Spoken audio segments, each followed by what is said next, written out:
দেশবাসীকে পবিত্র ঈদুল আজহার শুভেচ্ছা জানিয়েছেন প্রধানমন্ত্রী তারেক রহমান। এক ভিডিও বার্তায় তিনি এই শুভেচ্ছা জানান। বিসমিল্লাহির রহমানির রহিম। আসসালামু আলাইকুম।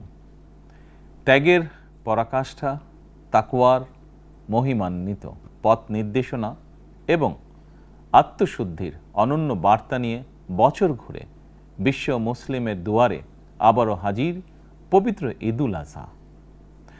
বাংলাদেশ সহ বিশ্ব মুসলিমের প্রতি পবিত্র ঈদুল আজহার শুভেচ্ছা।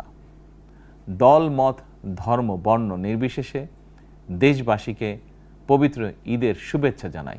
ঈদ মোবারক।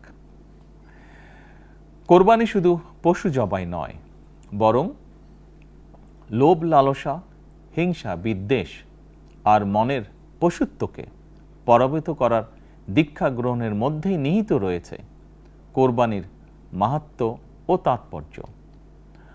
আল্লাহর শ্রেষ্ঠত্ব ঘোষণা করে নিজেকে আল্লাহর কাছে সমর্পণের এই উৎসব আমাদেরকে ত্যাগের মহিমায় উদ্ভাসিত করবে, সত্য সুন্দরের দিকে ধাবিত করবে। এটিই হোক পবিত্র কোরবানির অন্যতম শিক্ষা। প্রিয় দেশবাসী,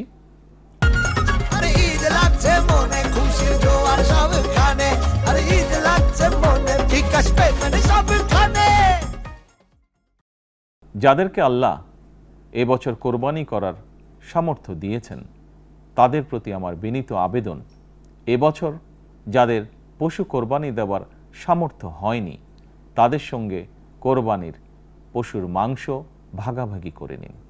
এটিও কোরবানির আরেকটি অন্যতম শিক্ষা। প্রিয় দেশবাসী, আপনাদের প্রতি আমার বিনীত আহ্বান, কোরবানির চামড়া যথাযথ প্রক্রিয়ায় সংরক্ষণ করুন। কোরবানির পশুর রক্ত ও বর্জ্য পরিষ্কারের ব্যাপারে পরিচ্ছন্নতা কর্মীদের সহায়তা করুন দয়া করে। যথাসম্ভব নিজেরাও পরিচ্ছন্নতা অভিযানে অংশ নিন সম্ভব হলে, যাতে কোরবানির দিনই সংশ্লিষ্ট স্থানগুলো পরিষ্কার পরিচ্ছন্ন করে ফেলা যায়।